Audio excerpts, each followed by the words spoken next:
ஓம் சாந்தி. எல்லோரும் குஷியாக இருக்கிறீங்களா? 4/9/2024 பாப்தாதா சொல்கிறாங்க, இனிமையான குழந்தைகளே, நீங்கள் எல்லையற்ற தந்தை கிட்ட வந்திருக்கிறதே விகாரத்திலிருந்து நிர்விகாரிகளாக மாறுவதற்காகத்தான். அப்போ என்ன பண்ணோம்? உங்களுக்குள்ள எந்த விகார போதமும் இருக்கக்கூடாது. இருந்தால் துரத்திடுங்க. எப்படி? பாபா நினைவில், பாபா சொல்கிற ஞானத்தின் நினைவில். கேள்வி: பாபா நமக்கு என்ன படிப்பு சொல்லிக் கொடுக்கிறார்? முழு கல்பத்திலும் ஒருபொழுதும் இந்த படிப்பு நமக்கு யாருமே சொல்லிக் கொடுத்தது கிடையாது. பதில்: பரமாத்மா பரமபிதா மட்டும்தான் நமக்கு புது ராஜ்யத்தை ஸ்தாபனை பண்ணுற கல்வி சொல்லிக் கொடுக்குறார். ஸோ அதே மாதிரி மனிதர்களுக்கு ராஜ பதவியை கொடுக்கக்கூடிய படிப்பை சொல்லிக் கொடுக்கிறார். ராஜ்யத்தை ஸ்தாபனை பண்ணுறது மட்டும் இல்லை, அந்த ராஜாவாக மாறுவதற்கும் இந்த படிப்பு தான் உதவுது. இந்த புத்தம் புதிய படிப்பு முழு கல்பத்திலும் வேறு எப்போவுமே கிடைக்கிறது கிடையாது. அப்போ இந்த படிப்புடைய மகத்துவம் புரிஞ்சுக்கோங்க. இப்போ விட்டிங்கன்னா எப்பவும் கிடையாது. இது ஒரு பொன்னான வாய்ப்பு. கோல்டன் சான்ஸ் மட்டும் இல்லை, இது டைமண்ட் சான்ஸ். தங்கயுக ராஜ்யம் இந்த படிப்பின் மூலமாக ஸ்தாபனை செய்யப்படுது. ஓம் சாந்தி. நாம் எல்லோரும் ஆத்மாக்கள், உடம்பு கிடையாது அப்படிங்கிறத புரிஞ்சுக்கிறோம். இதுக்கு பேர் தான் ஆத்ம உணர்வு. அந்த மனிதர்கள் எல்லோரும் தேக உணர்வுடையவராக இருக்கிறாங்க. அதாவது ஆத்மானே புரிஞ்சிக்கிறது கூட கிடையாது. இப்போ தானாகவே தேக உணர்வில் தான் இருப்பாங்க. புலனின்பத்துக்கு மூழ்கி இருக்கிறாங்கனாலே தேக உணர்வு தான். இந்த உலகமே பாவாத்மாக்களின் உலகம், விகார உலகம். ஏன்னா இது ராவணனுடைய ராஜ்யம். இங்கே எப்படி தூய்மையான ஆத்மாக்கள் இருக்க முடியும்? அவங்க தங்க யுகத்தில் தானே இருந்தாங்க. அதுதான் கடந்து போச்சே. அந்த தங்க யுகத்தில் எல்லோரும் நிர்விகாரிகளாக இருந்தாங்க. நீங்கள் தூய்மையான தேவதைகளாக இருந்தீங்க. ஆனால் 84 பிறவி எடுத்து எடுத்து மீண்டும் நாம் அழுக்கானவர்களாக மாறிட்டோம்.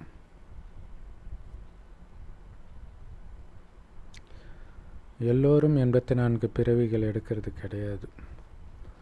பாரதவாசிகள் மட்டும்தான்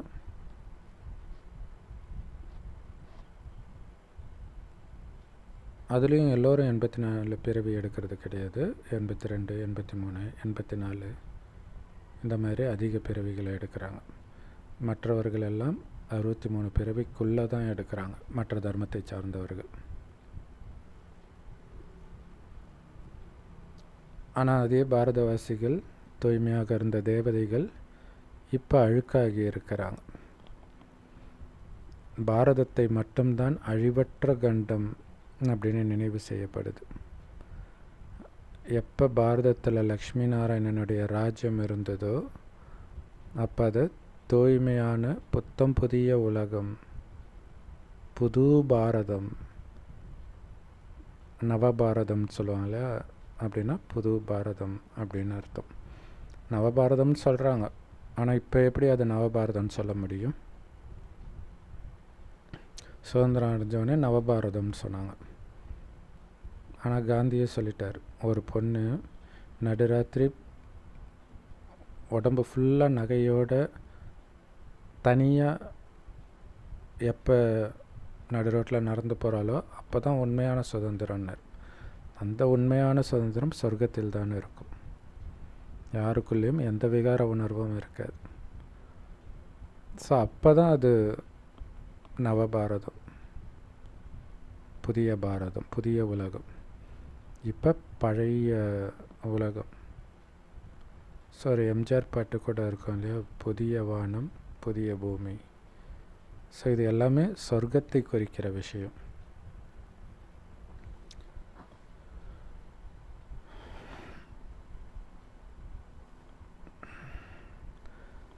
புது பாரதத்தில் இருக்கும் தேவதைகளோ சம்பூர்ண நிர்விகாரிகள். விகாரத்துடைய பேர அடையாளம் கூட அவங்கக்கிட்ட இருக்காது. அப்படின்னா என்னன்னே தெரியாது அவங்களுக்கு. அது எவ்வளோ சூப்பராக இருக்கும் இல்லையா? ஆனால் எப்படி அப்படி ஆகுறாங்க? ஆத்மனூரிலே நிலை பெறுவதனால தான். அப்படின்னா அதை விட அதிக சந்தோஷத்தை இப்போ உங்களால் அடைய முடியும். அதை விட நிர்விகாரியாக இப்போ உங்களால் மாற முடியும். நீங்கள் பண்ண வேண்டியதெல்லாம் ஆத்மான்றதுலேயே கவனம் இருக்கணும். இந்த பிணமாகிய உடலின் மீதே கவனம் வரக்கூடாது.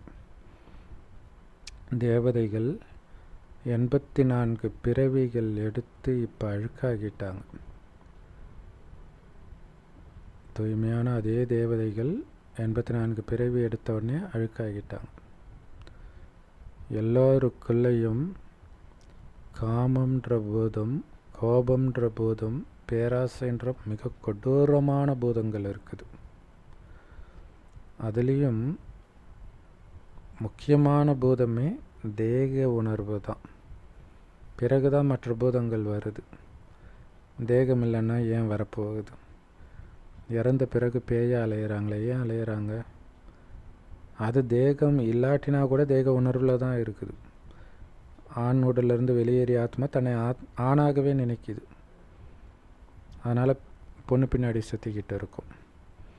ஸோ மொத்தத்தில் அந்த தேக உணர்வு என்னுடையது, என் வீடு, அங்கேயே தான் சுற்றிட்டு இருக்கும். ஸோ இது ராவண ராஜ்யம். எப்போ 5 விகாரங்கள் மனிதனுக்குள்ள பிரவேசமாகுதோ அப்பொழுதுலேருந்து இந்த ராவணன் உங்களுக்கு மிகப்பெரிய எதிரியாக மாறுறான். அரை கல்பத்துக்கு.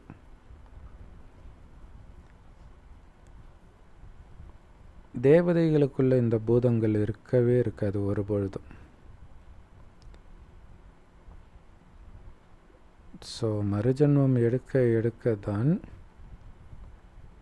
அந்த தேவதை ஆத்மா கூட நரகத்தில் வரும் பொழுது விகாரத்தின் வசமாக ஆரம்பிக்குது. நாம் தேவதைகளாக இருக்கும் பொழுது நமக்குள்ள எந்த விகார பூதமும் கிடையாது. தங்க யுகத்தையும் வெள்ளி யுகத்தையும் ராமராஜ்யம்னு சொல்லுவோம். துவாபர கலியுகத்தை ராவண ராஜ்யம்னு சொல்கிறோம். ஏன்னா இங்கே ஒவ்வொரு ஆணுக்குள்ளேயும் பெண்ணுக்குள்ளேயும் இந்த 5 விகாரம் இருக்குது. இந்த 5 விகாரங்கள் துவாபர யுகத்திலிருந்து கலியுக இறுதி வரைக்கும் தொடர்ந்து வந்துக்கிட்டே இருக்குது. ஆனால் நீங்கள் அதிலிருந்து தப்பிச்சு மிகவும் மங்களகரமான சங்கம யுகத்தில் உட்காந்துட்ருக்கிறீங்க. ஞான சிதையில் உட்காந்துட்ருக்கிறீங்க. அதனால் எல்லா விகாரத்தையும் எரிக்கிறோம் ஒரு பாபாவுடைய நினைவில் இருந்து. அப்படி விகாரியிலிருந்து முற்றிலும் நிர்விகாரியாக ஆகிறதுக்காகத்தான் எல்லையற்ற தந்தைக்கிட்டேயே வந்திருக்கிறோம். யாராவது நிர்விகாரி ஆகி பிறகு மறுபடியும் காமத்தில் விழுந்துட்டாங்க இல்லையா, பாபா ஞானத்தை எடுத்து ஸ்ரீமத்தை ஃபாலோ பண்ணி தூய்மையாகி மறுபடியும் காமத்தில் விழுந்துட்டாங்க அப்படின்னா அவங்களுக்கு பாபா லெட்டர் எழுதுவாராம், நீ உன் முகத்தை கருப்பாக்கிட்ட குழந்தை, மறுபடியும் உன் முகம் அழகாகிறது அவ்வளோ ஈஸி கிடையாது, ரொம்ப கஷ்டம் அப்படின்னு சொல்லுவாராம். ஏன்னா இது 5வது மாடியிலிருந்து விழுந்த மாதிரின்றார். ரொம்ப எச்சரிக்கையாக இருக்கணும். எல்லா விகாரத்துக்குமே இது பொருந்தும். எந்த விகாரத்துலேயும் நீங்கள் ஒன்ஸ் விழுந்துட்டிங்கன்னா திரும்பி வெளில வர்றது கஷ்டம். ஏன்னா அது ஒரு பயங்கர விரக்தியை கொடுக்கும். இவ்வளோ நாள் பக்காவாக இருந்துட்டு விழுந்துட்டேனே, தூய்மை இழந்துட்டேனே அப்படின்ட்டு.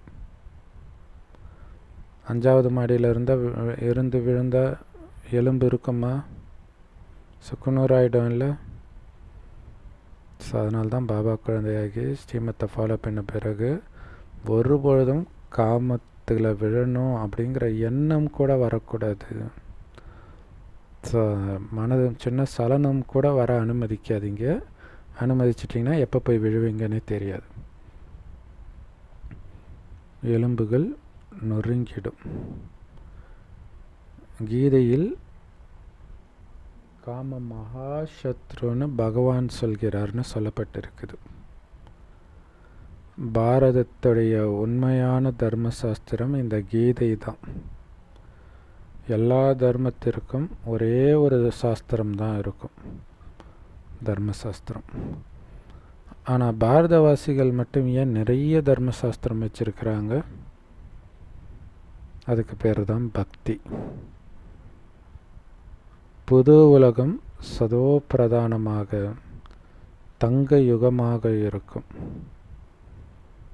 அங்கே எந்த விதமான சண்டை சச்சரவும் இருக்காது.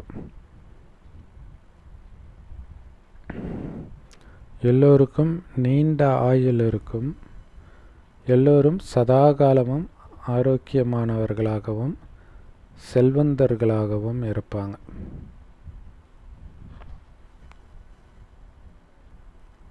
ஸோ ஒவ்வொருத்தருக்கும் சொர்க்கத்தில் நீண்ட ஆயுள் இருக்கும். அந்த நீண்ட ஆயுளும் ஆரோக்கியமாக இருப்பாங்க. அது ரொம்ப முக்கியம். இல்லை படுத்த படுக்கையாக நீண்ட ஆயுள் இருந்தால் அது நரகம். ஒரு சின்ன தலைவலி கூட இருக்காது. அது மட்டும் இல்லை, அளவற்ற செல்வமும் இருக்கும். ஸோ அப்போ தான் ஆனந்தம் இருக்க முடியும் இல்லையா? செல்வமும் இருக்கணும், அதை அனுபவிக்கிறதுக்கான ஆரோக்கியமும் இருக்கணும். தேவதைகளாக நீங்கள் இருக்கும்போது அவ்வளவு சந்தோஷமாக இருந்தீங்க. அங்கே திடீர் மரணமே கிடையாது, மரணத்தின் பயமே கிடையாது. ஆனால் இங்கே உங்களுக்கு எல்லாம் சரி, அங்கே உங்களுக்கு எந்த பயமும் இருக்காது. எல்லாமே இருக்குது, அளவற்று இருக்குது. அப்புறம் எதுக்கு உங்களுக்கு பயம் இருக்க போகுது? இல்லை இப்போ நாளைக்கு எனக்கு உடம்பு சரியில்லைன்னா என்ன ஆகும், படுத்த படுக்கையாக என்ன ஆகும், கூட இருக்கிறவங்க என்ன கவனிச்சிக்கலன்னா என்ன ஆகும், இந்த மாதிரிலாம் ஆகும். இந்த மாதிரி விஷயம்லாம் அங்கே நடக்கவே நடக்காது. அப்புறம் எதுக்கு பயப்பட போகிறீங்க? இன்னொன்று, தேக உணர்வில் தான் பயமே வரும், ஆத்ம உணர்வில் பயம் இருக்காதுன்னு பாபா சொல்கிறார்.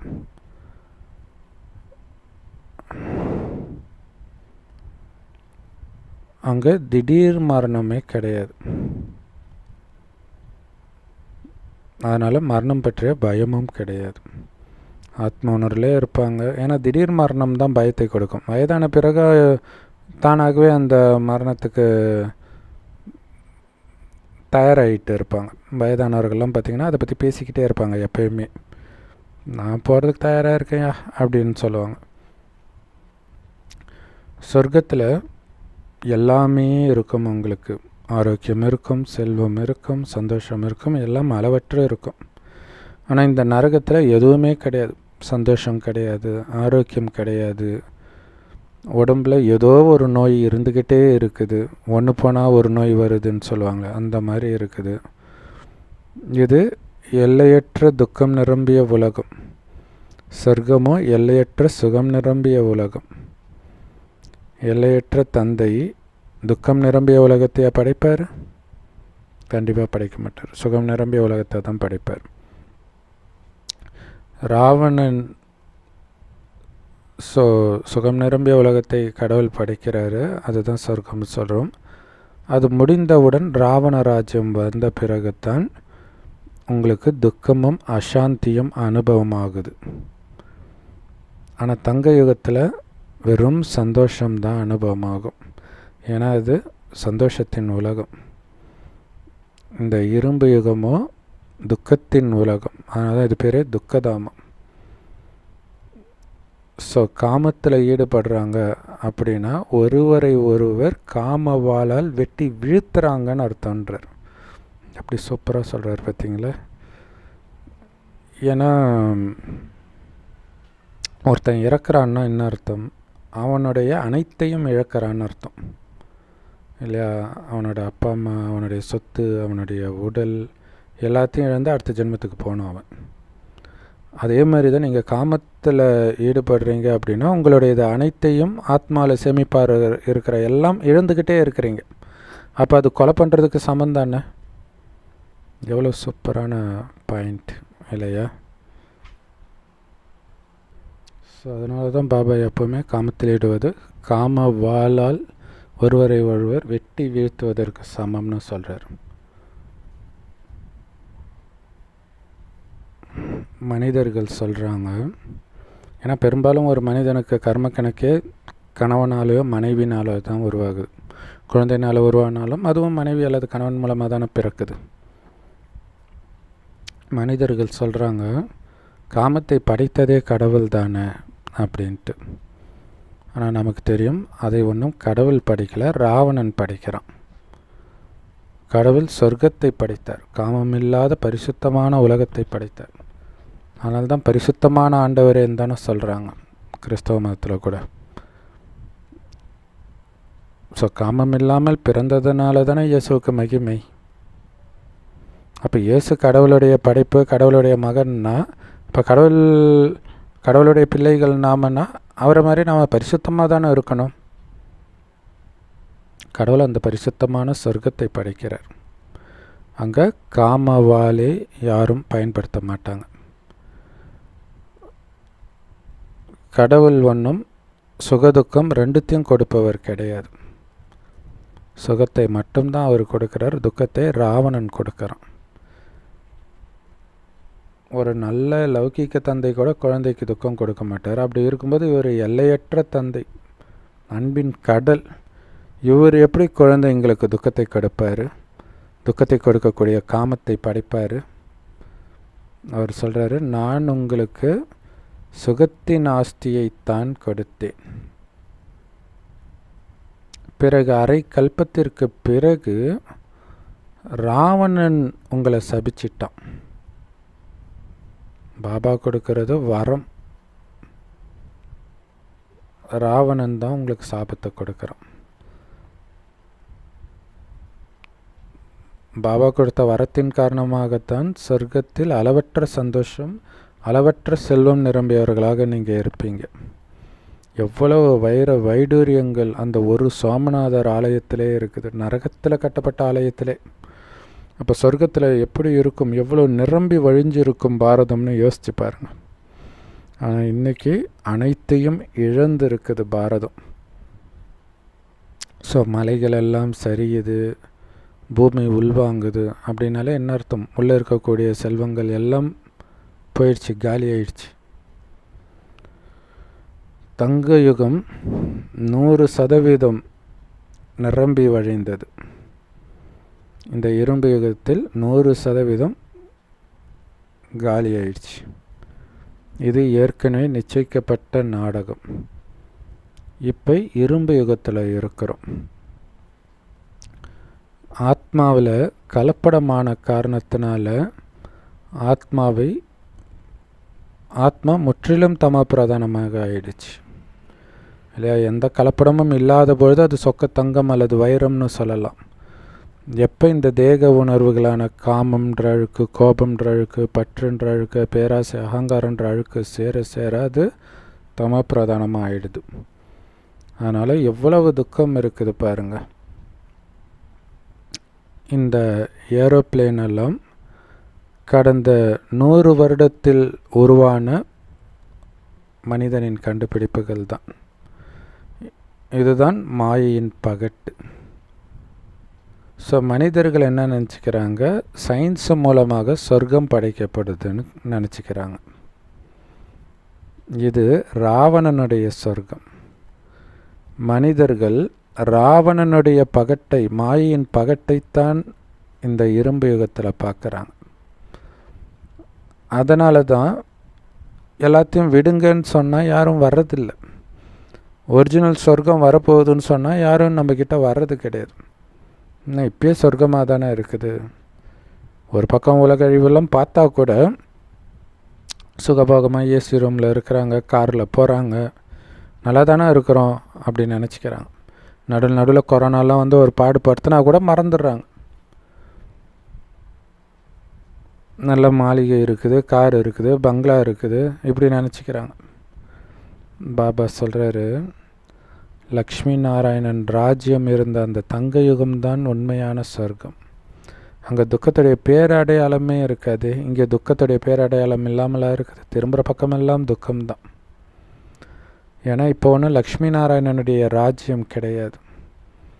ஆனால் லக்ஷ்மி நாராயணனுடைய ராஜ்யம் இந்த கலியுகத்திற்கு பிறகு மீண்டும் வரப்போகுது. முதல்ல பாரதத்தில் ரொம்ப கம்மியான மக்கள் தொகை தான் இருக்கும். வெறும் 9 லட்சம் பேர் தான் சத்தியுகத்தின் ஆரம்பத்தில் இருப்பாங்க. 9 லட்சம் தேவதைகள். பிறகு கொஞ்சம் கொஞ்சமாக விருத்தி அடைஞ்சிக்கிட்டே இருக்குது. மக்கள் தொகை ஏறிக்கிட்டே இருக்குது. ஸோ ஒட்டுமொத்த உலகமும் வளர்ச்சி அடைஞ்சிக்கிட்டே இருக்குது. முதல்ல தேவதைகள் மட்டும்தான் இருப்பாங்க. எல்லையற்ற தந்தை இந்த உலகத்துடைய சரித்திர பூகோளத்தை சொல்லிக் கொடுக்கிறார். ஒரு தந்தையை தவிர வேறு யாருக்கும் வரலாறு புவியியல் தெரியாது. 5000 வருட வரலாறு புவியியல் யாருக்கும் தெரியாது. இதுக்கப்புறம் என்ன ஆக போகுதுன்னு யாருக்கும் தெரியாது.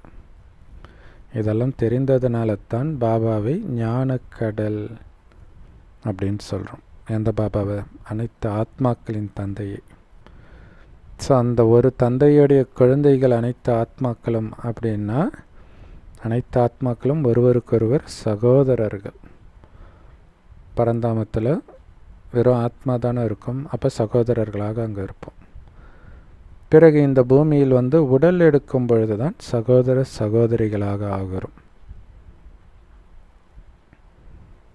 ஸோ இது குறிப்பாக இப்போத்தைய விஷயம் இல்லையா? அங்கே எல்லா உறவும் இருக்கும். பட் இப்போ இந்த சங்கமயுகத்தில் தான் சகோதரன் சகோதரி. சிவபாபாவுடைய குழந்தை வெறும் ஆத்மானும் போது சகோதர சகோதரர்கள். அதையும் மீறி நீங்கள் தேகத்துக்கு வந்தால் கூட ஒரே உறவு தான், சகோதரன் சகோதரி தான். யாரை பார்த்தாலும் நீங்கள் எல்லோரும் ஒரு பிரஜாபிதா பிரம்மாவினால் தத்தெடுக்கப்பட்ட குழந்தைகள்.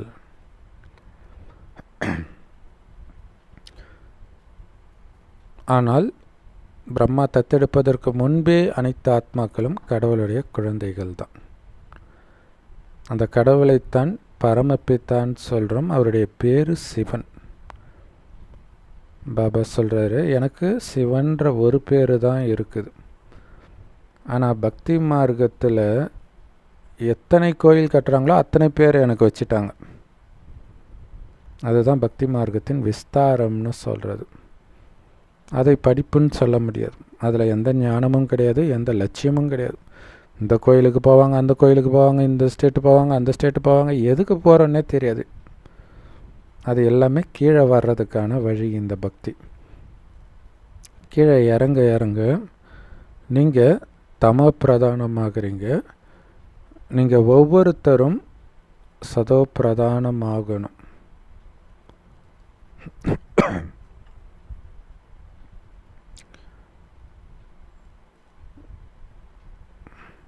இல்லையா? இப்போ தம பிரதானத்திலேருந்து சதோ பிரதானம் ஆகணும் அப்படிங்கிறது சதா ஞாபகம் இருக்கணும். எந்த அளவுக்கு தம பிரதானத்திலேருந்து மேலே வந்துட்டு இருக்கிறோம், சதோ பிரதானத்தை நோக்கி போயிட்டு இருக்கிறோம் அப்படிங்கிறது சதா உங்களுக்கு நீங்கள் கவனம் கொடுத்துக்கிட்டே இருக்கணும். நீங்கள் சதோ பிரதானம் ஆகி சொர்க்கத்துக்கு போவீங்க. மற்றவர்கள் எல்லோரும் சதோ பிரதானமாகி பரந்தாமத்துக்கு போவாங்க. ஸோ அவங்க ஏன் சதோ பிரதானமாகி பரந்தாமத்துக்கு போகிறாங்க அப்படின்னா, சதோ பிரதானம் அப்படின்னா புத்தம் புதியதுன்னு அர்த்தம். ஸோ ஆத்மா முதலாக இந்த பூமிக்கு வர்றது சதோ பிரதானம். நாம் சத்தியுகத்தின் ஆரம்பத்திலே வர்ற அந்த நிலையை அடையிறதுக்கு பேர் சதோ பிரதானம். நரகத்தில் வருபவர்கள் முதல் ஜென்மமே நரகத்தில் தான் எடுப்பாங்க இல்லையா? ஸோ அந்த முதல் ஜென்மத்திற்கு ஏற்ப அவங்களுடைய நிலை மாறுறது தான் சதோ பிரதானம் சொல்கிறாங்க. ஸோ சொர்க்கத்தில் நாம் இருக்கிற சதோ பிரதானத்தோடு ஒப்பிடும் பொழுது அவங்க சதோ பிரதானம்னே சொல்ல முடியாது. ரஜோ பிரதானம், ரஜோ அல்லது தமோ அப்படி தான் சொல்ல முடியும். ஸோ இதை நல்ல ஞாபகம் வச்சுக்கோங்க. பாபா சொல்கிறாரு, பாபா அழுக்காக இருக்கிற எங்களை வந்து தூய்மையாக்குங்கன்னு நீங்கள் தான் என்னை கூப்பிட்டீங்க. அதனால் ஒட்டுமொத்த உலகத்தையும் தூய்மையாக்க நான் வரேன். இல்லை யாரோ ஒருத்தரை மட்டும் பாபா தூய்மையாக்க மாட்டார். மனிதர்கள் என்ன நினைக்கிறாங்கன்னா, கங்கையில் குளித்தாலே நாம் தூய்மை ஆகிடுவோன்னு நினைக்கிறாங்க. ஏன்னா கங்கை பதித்த பாவனி தூய்மையாக்கக்கூடியது அப்படின்னு புரிஞ்சிக்கிறாங்க. கிணற்றில் இருக்கக்கூடிய நீரை கங்கா ஜலம் அப்படின்னு புரிஞ்சிட்டு அதில் குளிக்கிறாங்க. ஏன்னா கங்கை வந்து ஒரு கிணறு தண்ணி வந்து குப்தமான கங்கை அப்படின்னு புரிஞ்சுக்கிறாங்க. ஸோ எப்போ தீர்த்த யாத்திரைக்கோ அல்லது ஒரு மலை போன்ற இடங்களுக்கு போனாலும் அங்கே நிறைய நீர்நிலைகள் இருக்கும். ஸோ அதை பார்க்குறது எல்லாத்தையும் குப்தமான கங்கை, இது கங்கைக்கு சமம் அப்படின்னு சொல்லுவாங்க. ஸோ கும்பகோணத்தில் கூட அந்த மகாமகத்தில் நிறைய கிணறு இருக்கும் இல்லையா? ஸோ அதை எல்லாத்தையும் ஒன்றுத்தையும் கங்கைன்னு சொல்லுவாங்க. இதெல்லாம் பொய். கடவுள் மட்டுமே சத்தியமானவர். ஆனால் இந்த ராவண ராஜ்யத்தில் ஒவ்வொருத்தரும் பேசுவதெல்லாம் பொய் பொய் பொய்யே. கடவுள் மட்டும்தான் சத்திய கண்டத்தை ஸ்தாபனை பண்ணுறார். அங்கே எந்த விதமான பொய்யின் விஷயமும் இருக்காது. தேவதைகளுக்கு தூய்மையான உணவை போகாக படைக்கிறாங்க சொர்க்கத்தில், நரகத்தில், பக்தி மார்க்கத்தில். தேவதைகளுக்கு கூட சுத்தமான உணவை தான் படைக்கிறாங்க. அப்போ உயிரோட்டமாக இருக்கிற நாம் எப்படி இருக்கணும் யோசிச்சு பாருங்கள். இது அசுர ராஜ்யமாக இருக்குது. தங்க யுகத்திலையும் வெள்ளி யுகத்திலையும் கடவுளுடைய ராஜ்யம் இருக்குது. அது இப்போ ஸ்தாபனை செய்யப்படுது.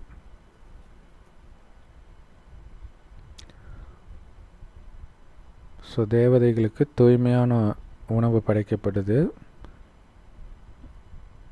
இந்த அசுர ராஜ்யத்தில். தங்க யுகத்தில் வெள்ளி யுகத்தில் அந்த தூய்மையான கடவுளுடைய ராஜ்யம் இருக்குது இல்லையா, அதோடைய ஸ்தாபனை இப்போ நடந்துட்டு இருக்குது இந்த சங்கம யுகத்தில். யார் பண்ணுறா? கடவுளே வந்து ஸ்தாபனை பண்ணுறார். எப்படி ஸ்தாபனை பண்ணுறார்? நம்மை தூய்மை ஆக்குவதன் மூலம் ஸ்தாபனை பண்ணுறார். எல்லோரையும் தூய்மை ஆக்குறார்.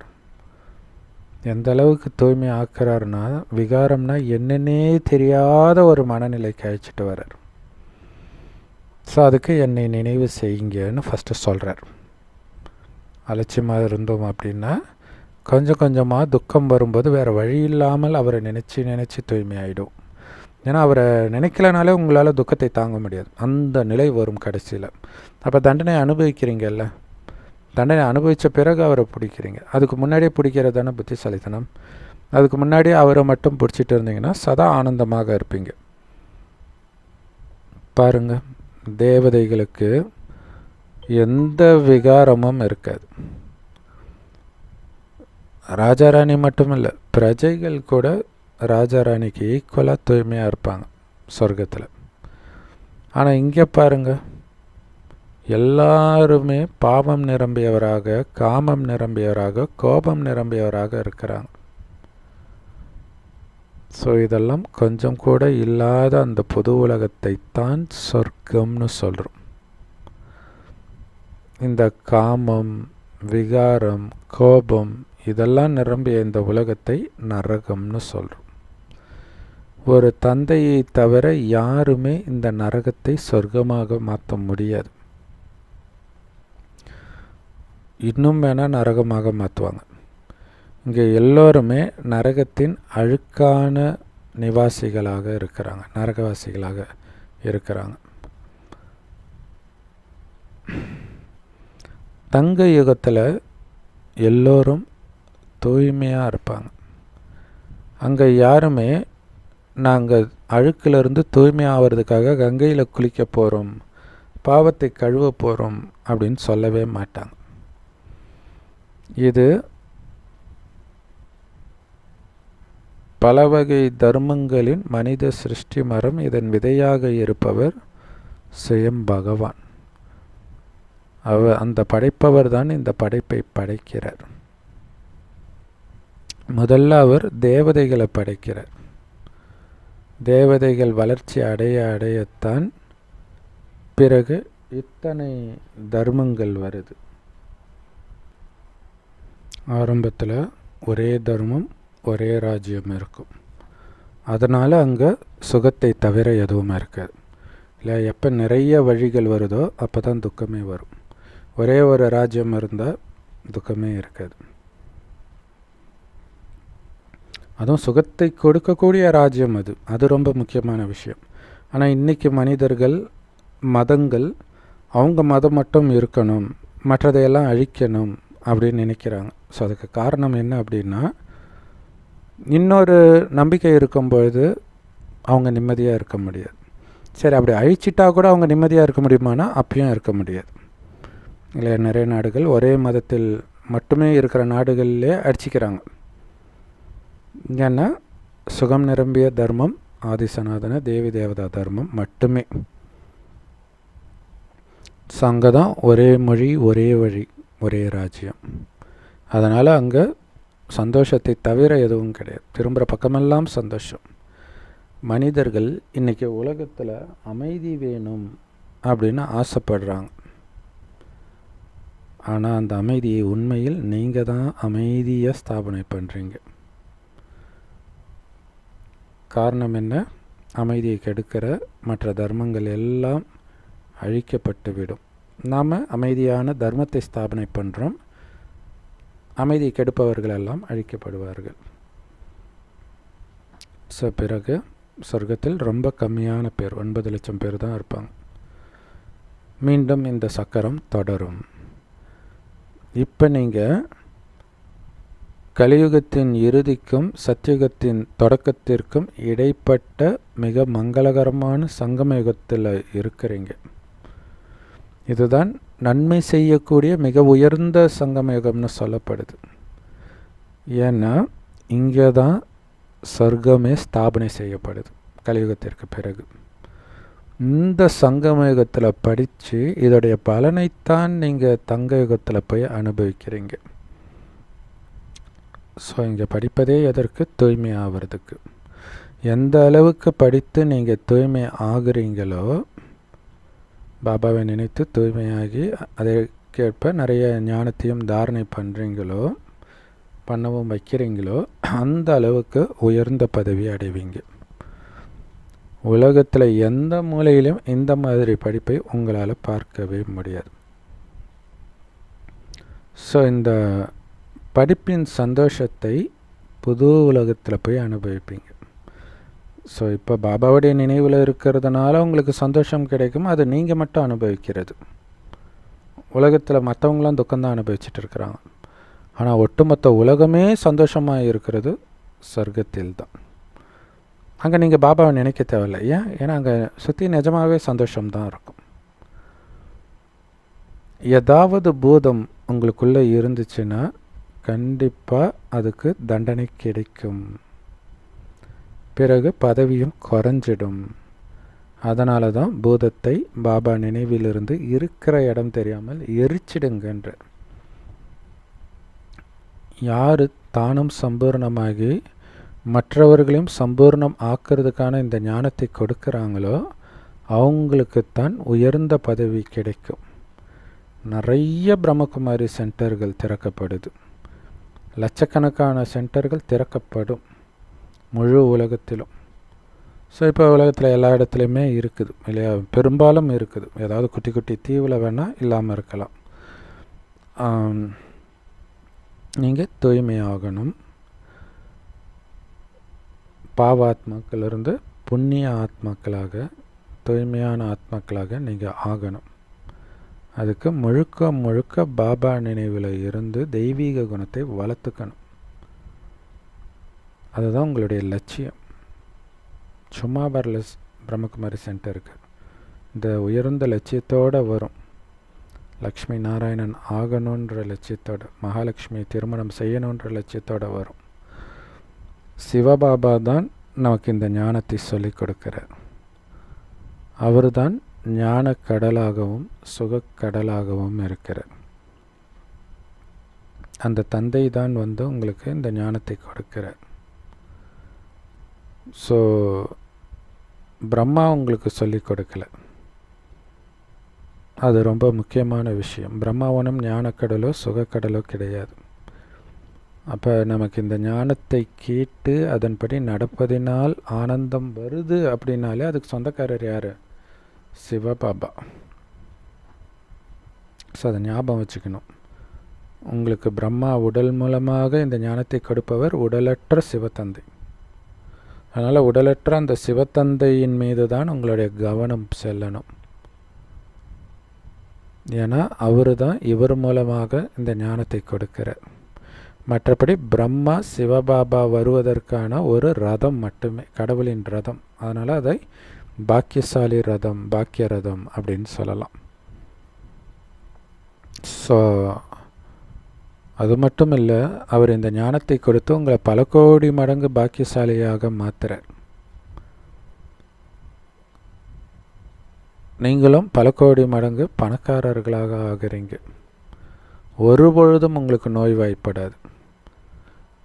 ஆரோக்கியம், செல்வம், சந்தோஷம், அமைதி எல்லாமே உங்களுக்கு கிடைச்சிடுது. ஆனால் இங்கே ஒருத்தர் பணக்காரராக இருக்கிறாங்க அப்படின்னாலும் அவங்களுக்கு நோய் வருமே. அப்போ எப்படி அவங்க சந்தோஷமாக இருப்பாங்க?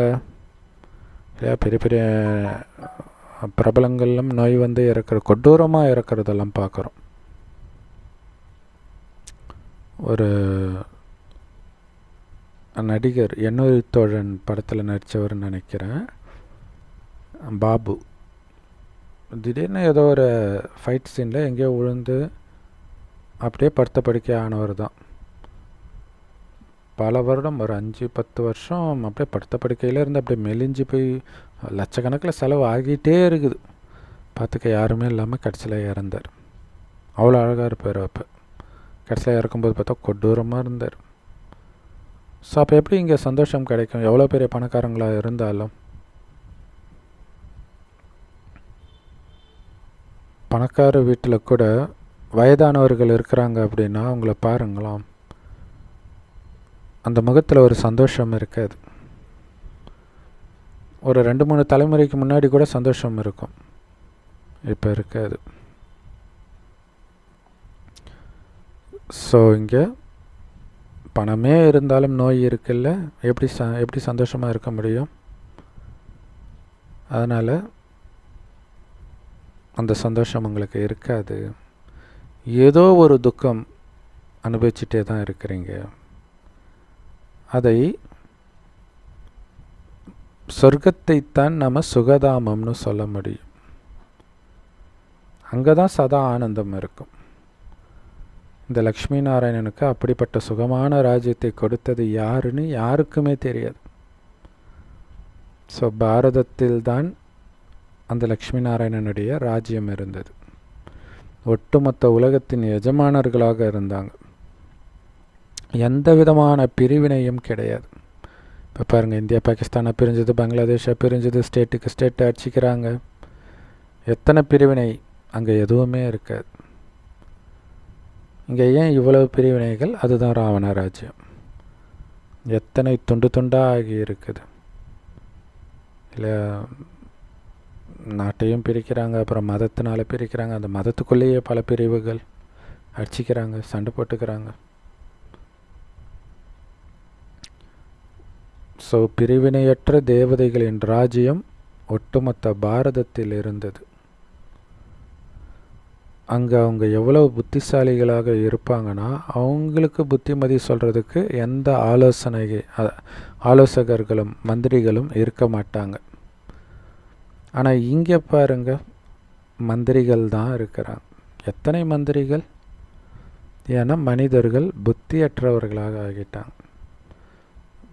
மந்திரிக்கும் நிறைய பேர் இல்லை, அவங்களுக்கே நிறைய பேர் இருப்பாங்க. அவங்கக்கிட்ட ஆலோசனை கேட்டு தான் அவர் ஒரு முடிவு எடுப்பார்.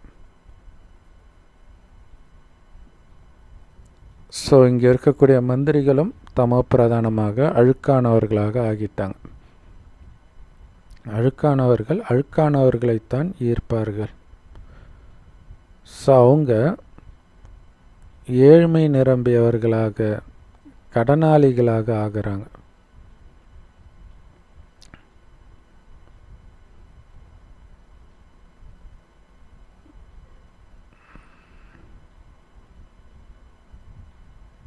ஸோ எல்லா மனிதர்களும் இங்கே இல்லையா, அரசாங்கம் போடுற சட்டம் எப்படி இருக்குது? விலைவாசி ஏற்றிக்கிட்டு தான் இருக்குது. இன்னும் மக்களை ஏழையாக தான் ஆக்கிட்டு இருக்குது, கடனாளியாக தான் ஆக்கிட்டு இருக்குது. அரசாங்கமும் கடனாளியாக தான் இருக்குது. தங்க யுகத்தில் கனிகள், உணவு எல்லாமே அவ்வளவு சுவை மிகுந்ததாக இருக்கும்.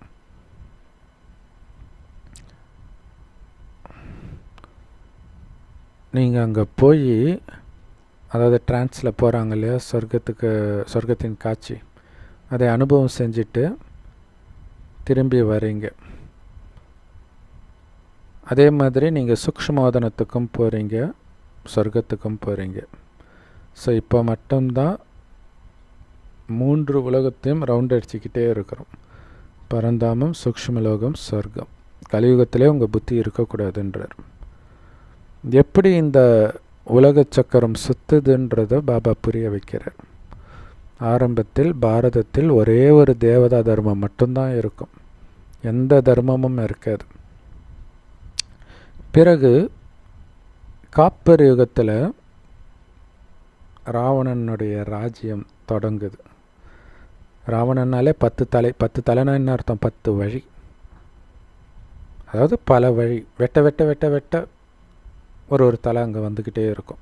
அது மாதிரி பல பிரிவினைகள். ஸோ இது விகார உலகமாக இருக்குது.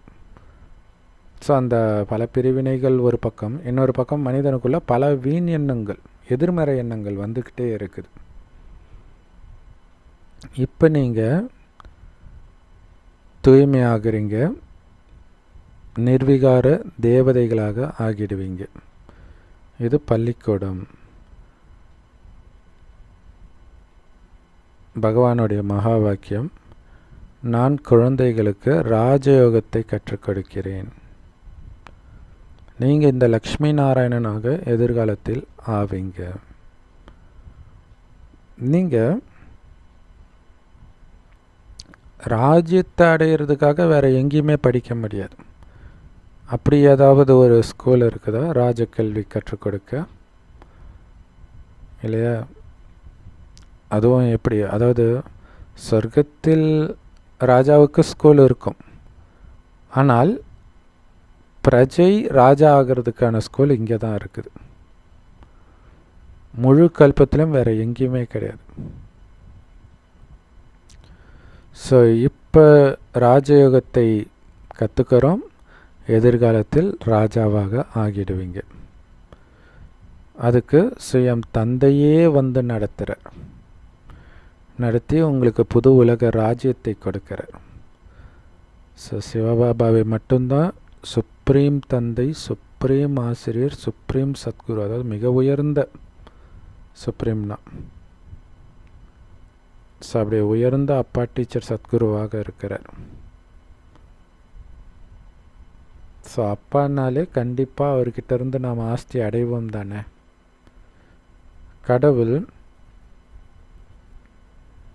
கடவுள்தான் உங்களுக்கு சொர்க்கத்தின் ஆஸ்தியை கொடுக்க முடியும், வேறு யாரும் கொடுக்க முடியாது.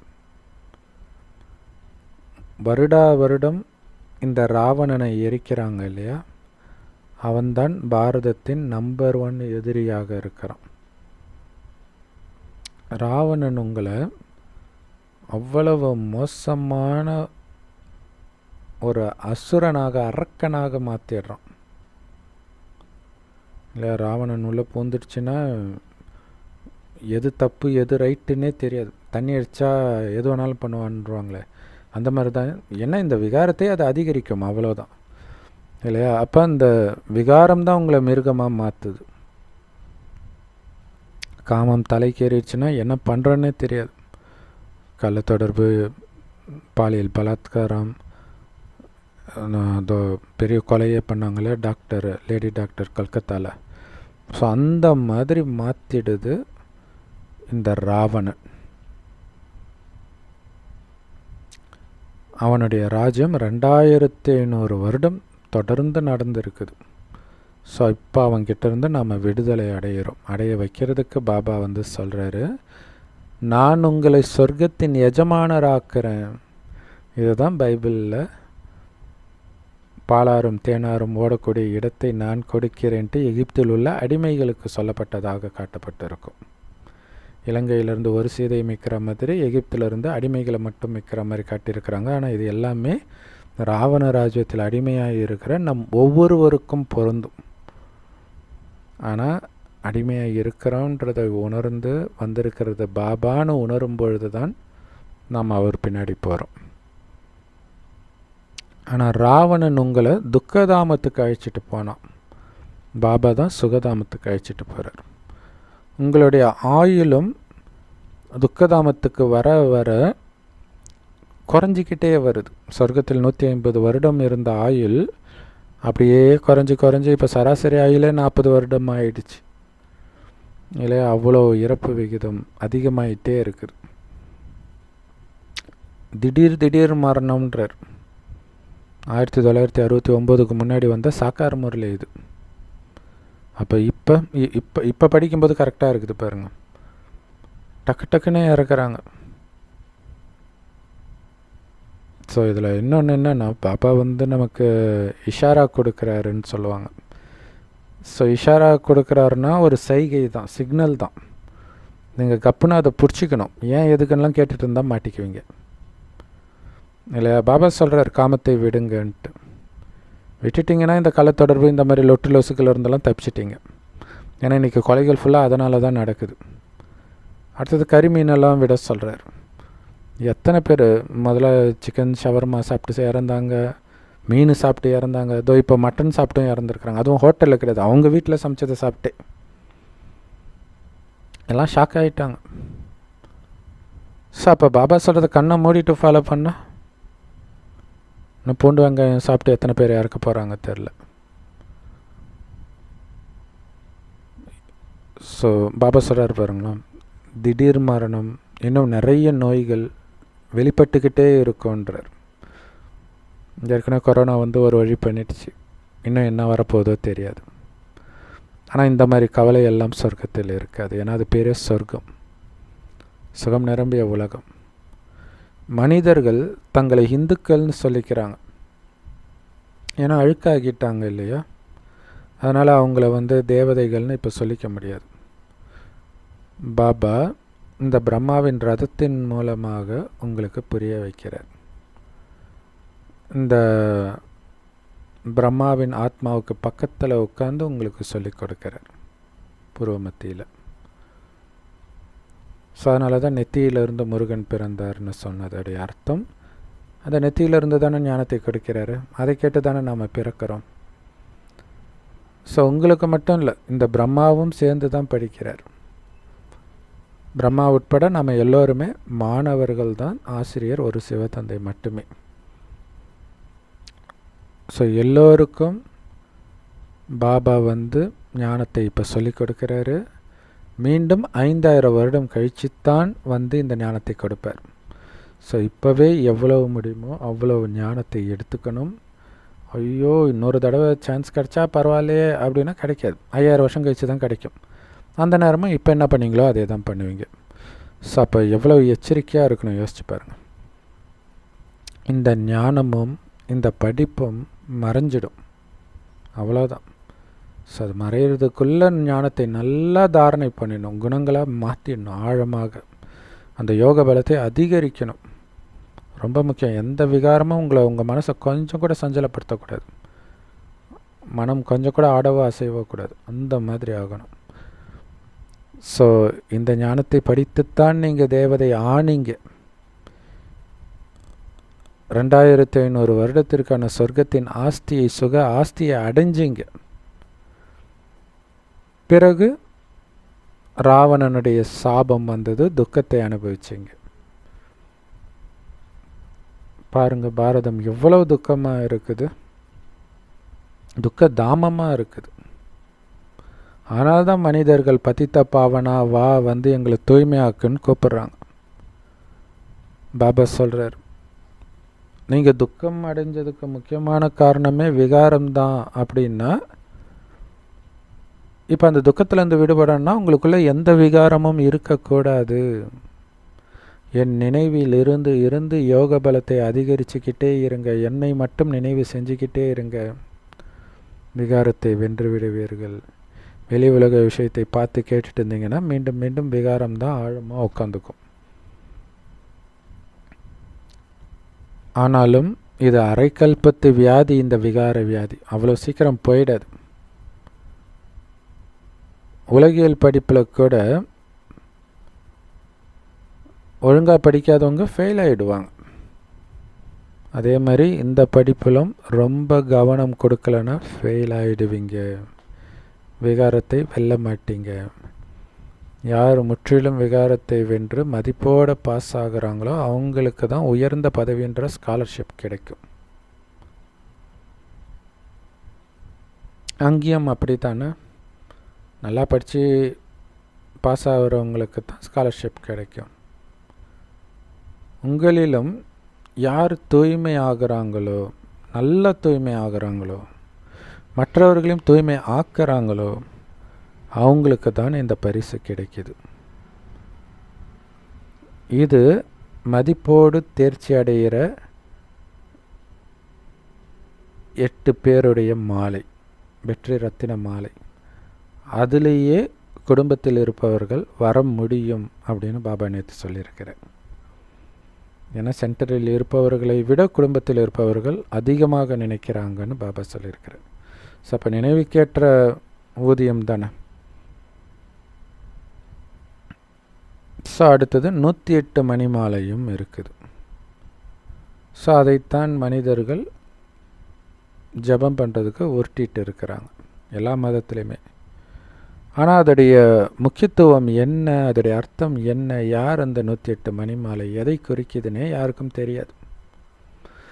ஸோ அந்த ஜபமாலையில் முதல்ல மலர் இருக்கும், அது சிவபாபாவை குறிக்குது.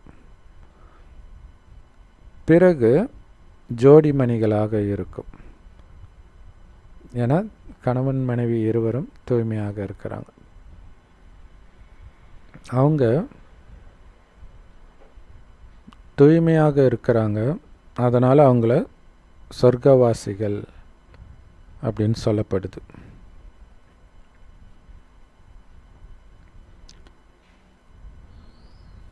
ரெண்டு பேரும் தூய்மையாக சொர்க்கத்தில் இருப்பாங்க. அதனால தான் அது தூய்மையான இல்லற ஆசிரமம்னு பாபா சொல்லுவார். ஆக்சுவலாக இது இப்போ இந்த சங்கமயுகத்திலே தூய்மையான இல்லற ஆசிரமம் தான். ஆனால் அப்படி தூய்மையான சொர்க்கத்தின் தேவதை ஆத்மாக்களே மறுஜன்மம் எடுத்து எடுத்து இப்போ அழுக்காகிட்டாங்க. இப்போ மீண்டும் பாபாவை நினைத்து தூய்மையாகி அந்த தூய்மையான உலகத்துக்கு அவங்க போக போகிறாங்க. அதாவது நீங்கள் போக போகிறீங்க. ஏன்னா உலகத்துடைய வரலாறு புவியியல் மீண்டும் திரும்ப நடக்கும். விகாரி அரசர்கள் நிர்விகாரி அரசர்களுக்கு கோயில் கட்டி பூஜை பண்ணுறாங்க. பூஜைக்குரிய தேவதைகளே துவாபரகத்தில் வரும்போது பூஜாரி ஆகி அவங்களுக்கு அவங்களே கோயில் கட்டுறாங்கன்றது அவங்களுக்கே தெரியாது. ஸோ அவங்க விகாரிகளாக ஆகிறதுனால, அதாவது விகாரத்தில் விழுந்துடுறாங்க, காமத்தில் விழுந்துடுறதுனால அவங்களுடைய ஒலிக்கிரீடமும் முடிஞ்சிடுது. துவாபரகத்துலேருந்து ஒலிக்கிரீடம் இருக்காது. இந்த நாடகம் ஏற்கனவே நிச்சயிக்கப்பட்டிருக்குது. இது எல்லையற்ற அற்புதமான நாடகம் இல்லையா? உலகத்துக்கே அதிபதியாகி கொஞ்சம் கொஞ்சமாக இழந்து அனைத்தையும் இழக்கும்போது மீண்டும் அதிபதியாக்குறார். அதுக்கு நீங்கள் பண்ண வேண்டியதெல்லாம் தூய்மையாக இருக்கணும். ஆத்மாவில் ஒட்டிகிட்டு இருக்கிற அழுக்க நீக்கிட்டா போதும் பாபா நினைவில் இருந்து. எவ்வளோ அற்புதமான நாடகம் பாருங்கள். முதல்ல ஒரே ஒரு தர்மம் தான் இருக்கும், அதனால தான் அதை ராமராஜ்யம்னு சொல்கிறோம். பிறகு தான் மற்ற தர்மங்கள் எல்லாம் வருது. ஒரே ஒரு தந்தை மட்டும்தான் இந்த உலக சக்கரம் எப்படி சுத்துது அப்படிங்கிறத புரிய வைக்க முடியும். அந்த கடவுளோ ஒரே ஒருவர் தான். அவர் இறுதியில் மட்டும்தான் வந்து இந்த ஞானத்தை கொடுக்கிறார். ஸோ அப்படிப்பட்ட இனிமையான ஞானத்தை கொடுத்த இனிமையான பாப்தாதாவுக்கு அன்பு நினைவுகள் மற்றும் காலை வணக்கம். பாபா சொல்கிறாரு, கடவுளே உங்களுக்கு ஆசிரியராகி இந்த ஞானத்தை கொடுக்கிறார். அதனால் நீங்கள் எவ்வளோ நல்லா படிக்கணும். ஸ்காலர்ஷிப் வாங்கணும் அப்படின்னா நல்ல முயற்சி செய்து தூய்மையாகணும், மற்றவர்களும் தூய்மையாக்கக்கூடிய சேவை செய்யணும். உங்களுக்குள்ளே இருக்கக்கூடிய காமம் கோபம்ன்ற அனைத்து பூதங்களையும் நீங்கள் நீக்கணும். ஸோ உங்களுடைய லக்ஷ்மி நாராயணன் ஆகணுன்ற லட்சியத்தை முன்வைத்து நல்ல முயற்சி பண்ணுங்கள். வரதானம். நினைவு என்ற பாதுகாப்பு குடையின் கீழ் இருப்பதன் மூலமாக மாயின் நிழலிலிருந்தும் விலகி இருக்கக்கூடிய கவலையற்ற மகாராஜா ஆகுங்கள். அதுக்கு விளக்கம், யார் பாபாவுடைய நினைவுன்ற பாதுகாப்பு குடைக்குள்ளேயே எப்பயும் இருக்கிறாங்களோ அவங்க எப்போவுமே தன்னை பாதுகாப்பாக அனுபவம் செய்வாங்க. ஸோ இது நம்ம ஏற்கனவே சொன்ன மாதிரி ஒரு பிரச்சனைன்னு வரும்போது உங்களுக்கு தெரியும். அப்படியே பாபாவை நினைக்கும்போது அப்படியே மனசு லேசாக வருது, உங்களுக்கு தெரியும். ஆனால் எப்போவுமே நீங்கள் பாபா நினைவில் இருந்தீங்கன்னு வச்சுக்கோங்க, அந்த பிரச்சனை வந்ததே உங்களுக்கு ஒரு பிரச்சனையாகவே அனுபவம் ஆகாது. ஸோ அதனால தான் பாபா சொல்கிறார், எப்போவுமே அந்த நினைவு தான் நமக்கு பாதுகாப்பு கொடை. ஸோ எல்லா இந்து தெய்வங்களும் அந்த உற்சவமூர்த்தி ஊருக்குள்ளே ஊர்வலமாக எடுத்துகிட்டு வருவாங்களே இந்த தேர் திருவிழா அது மாதிரி நேரத்தில். அப்போ பார்த்திங்கன்னா கண்டிப்பாக அந்த சாமி தலைக்கு மேலே கொடை இருக்கும். ஸோ அது என்னது வர்றது கலியுகத்தை சுற்றி பார்க்க. ஆனால் எப்படி வருது, நினைவுன்ற பாதுகாப்பு கொடை நிழலுக்குள்ளே இருந்துக்கிட்டு வருது. ஸோ அப்படி இருந்தால் தான் மற்றவங்களுக்கு சக்தி கொடுக்க முடியும். ஸோ அதுதான் பாபா சொல்கிறார், எப்போவுமே அந்த நினைவு தான் முக்கியமான விஷயமே. ஸோ மாயின் நிழல்லிருந்து கூட உங்களை நீங்கள் பாதுகாத்துக்கணும் அப்படின்னா பாபாவுடைய குடை நிழலில் இருக்கணும். நினைவுன்ற குடை நிழலில், மாயின் நிழலில் போய் மாட்டிக்கக்கூடாது. ஸோ அந்த மாயா சாயான்னு சொல்லுவாங்க இல்லையா. ஸோ மாயைன்றதே ஒரு நிழல் தான், இருக்கிற மாதிரி இருக்கும் ஆனால் ஒன்றுமே இருக்காது இல்லையா. நிறைய பேர் ஜெயிலெல்லாம் கொலை பண்ணிவிட்டு ஒரு வினாடி கோபம், அதை நான் சரி பண்ணியிருந்தேன்னா கொலை பண்ணியிருக்க மாட்டேனே அப்படின்வாங்க. ஸோ அந்த நிழலை உண்மைன்னு நம்பிடுறது எல்லாமே ஒரு பற்று இல்லை, எப்போவுமே இருக்குது. ஆத்மா ஒரு தற்காலிகமாக ஒரு உடலை எடுத்தது, அந்த உடலில் தற்காலிகமாக அழகு இருக்கும் ஒரு குறிப்பிட்ட வயசு வரைக்கும், அந்த அழகில் மயங்கி போய் விழுவாங்க. ஸோ அது வாழ்க்கை ஃபுல்லாக பெரிய வினையாக முடியும். ஸோ அதனால தான் அந்த நிழல்லிருந்து கூட நீங்கள் பாதுகாப்பாக இருக்கணும் அப்படின்னா பாபாவுடைய நினைவுன்ற பாதுகாப்பு குடைக்குழல் நிழலுக்குள்ளே இருங்கள். ஸோ அப்படி யார் பாபாவுடைய பாதுகாப்பு குடைக்குள்ளே இருக்கிறாங்களோ எப்போவுமே அவங்க தான் எப்போவுமே கவலையற்ற மகாராஜாவாக இருப்பாங்க. எதை பற்றிய கவலையும் வீண் எண்ணமும் வரவே வராது. ஏன்னா வெளி உலகத்தின் விஷயமே அவங்க புத்திக்குள்ளே போகாத அளவுக்கு ஆத்ம சக்திசாலியாக இருக்கும். நம்ம குழந்தையாக இருக்கும்போது அப்படி தான் இருந்தோம், அதனால தான் நம்ம சந்தோஷமாக இருந்தோம். அங்கே ஆத்ம பலமாக இருந்துச்சு, பாபாவை நினைக்காட்டினாலும் ஆத்மா பலமாக இருந்துச்சு. இப்போ ஆத்ம பலகீனமாயிடுச்சு, பாபாவை நினைவு பண்ணி பண்ணி ஆத்மா பலமாக்கிக்கிட்டே இருங்க. நினைக்காத போது தானாகவே பலகீனமாக மாற ஆரம்பிச்சிடும் சீக்கிரமாக, அப்போ தான் மாட்டிக்குவீங்க. ஸோ அப்போ என்ன ஆகும், ஏதாவது கவலை வந்துடும் இல்லையா. பாபாவுடைய பாதுகாப்பு கொடைக்குள்ளே அதாவது நினைவுக்குள்ளே இல்லாட்டினாலே கவலை வந்துடும். கவலை வந்தாலே சந்தோஷம் மறைஞ்சிடும். இப்படி தான் அஞ்ஞானத்தில் எல்லோரும் இருக்கிறாங்க. அப்படியே ஏதாவது ஒன்று கிடச்சதுன்னா ஊன்னு சந்தோஷமாக இருப்பாங்க, உடனே அப்படியே துக்கம் வந்துடும். ஆனால் பாபாவுடைய நினைவுன்ற குடைக்குள்ளே இருக்கும்போது மட்டும்தான் நீங்கள் நிரந்தர சந்தோஷமாக கவலையற்றவராக இருக்க முடியும். எப்போ சந்தோஷம் போயிடுச்சோ கவலை வந்துடுச்சோ அப்போவே நீங்கள் பலகீனம் ஆகிடுவீங்க. அப்புறம் என்ன ஆகும், மாயையின் நிழலுனால் அந்த பிரபாவத்தில் நீங்கள் வந்துடுவீங்க. ஏன்னா உங்களுடைய பலகீனம் தான் மாயையை கூப்பிடுறதே இல்லை. உங்களுக்குள்ள பலகீனம் இல்லைன்னா மாயை வரவே வராதுன்றார். அதனால தான் பாபா நினைவில் இருக்கும்போது ஏன் மாயை வரலைன்னா நீங்கள் பலசாலியாக இருப்பீங்க இல்லையா? ஆத்மா பலமாக இருக்கும்போது வீண் எண்ணத்தையே உருவாக்காது. வீண் எண்ணங்கள் தான் மாயாவே. ஸோ உங்கள் கனவில் கூட மாயின் நிழல் இருந்தால் கூட உங்களை ரொம்ப தொல்லைப்படுத்திடும். அதனால் கனவில் கூட நீங்கள் பாபாவுடைய பாதுகாப்பு நிழலுக்குள்ளத்தான் இருக்கணும், பாதுகாப்பு கொடைக்குள்ளத்தான் இருக்கணும். அதாவது நினைவிலேயே நான் பாபா குழந்தை, சொர்க்கத்துக்கு போயிட்டுருக்கிறேன், பரிசுத்தமானவன், இந்த நினைவு இருந்துக்கிட்டே இருக்கணும். அப்படி இல்லைன்னா கனவில் கூட உங்களை அது பயங்கர தொல்லைப்படுத்துன்றார். கனவில் வலி அனுபவித்தாலும் தண்டனை தானே இல்லையா? நிறைய பேர் தூங்கிட்டு இருக்கும்போதே இறக்குறாங்கல்ல. பெரும்பாலும் கனவில் கொடுத்த டார்ச்சரில் தான் இறந்தே இருப்பாங்க. ஸோ உயிரையே பறிக்கக்கூடிய அளவுக்கு மோசமானது கனவு இல்லையா? ஒரு நம்பிக்கை துரோகம் அவங்களை பெற்ற கனவுல வந்துச்சுன்னா ஹார்ட் பீட்டு எகுரும், அப்பயே இறந்துருவாங்க. ஸோ கனவில் கூட நீங்கள் தோக்கக்கூடாது. அப்போ பாபாவை தவிர வேறு எதையும் நினைக்காதீங்க. அதுதான் நமக்கு பாதுகாப்பு கவசம். ஸ்லோகன் பாபா சொல்கிறாரு, இந்த ஞானத்தை புரிஞ்சுக்கிறோம் இல்லையா? இந்த புரிதல் அல்லது இந்த ஞானம்ன்ற ஸ்க்ரூ டிரைவரை வைத்து கவனக்குறைவுன்ற ஸ்க்ரூ லூஸாக இருக்குது, அதை டைட் பண்ணுங்கன்றார். டைட் பண்ணிட்டா என்ன ஆகும்? சதா கவனமாக, அலர்ட்டாக, பாபா நினைவில் மூழ்கியவராக இருப்போம். ஸோ அப்போ இந்த ஞானம் முதல்ல புரியணும். ஸோ அந்த ஞானத்தை புரிஞ்சிக்கிட்டு அலட்சியம் இல்லாமல் இருப்போம். ஸோ அப்படி அலட்சியம் இல்லாமல் இருங்கள், முழு விழிப்புணர்வோடு இருங்கள், மாயை வென்றவராக, உலகை வென்றவராக மாறுங்கள். ஓம் சாந்தி. Love you Bap Dada. Thank you Bap Dada. குஷி குஷியாக இருங்க, குளிர்ச்சியாக இருங்க.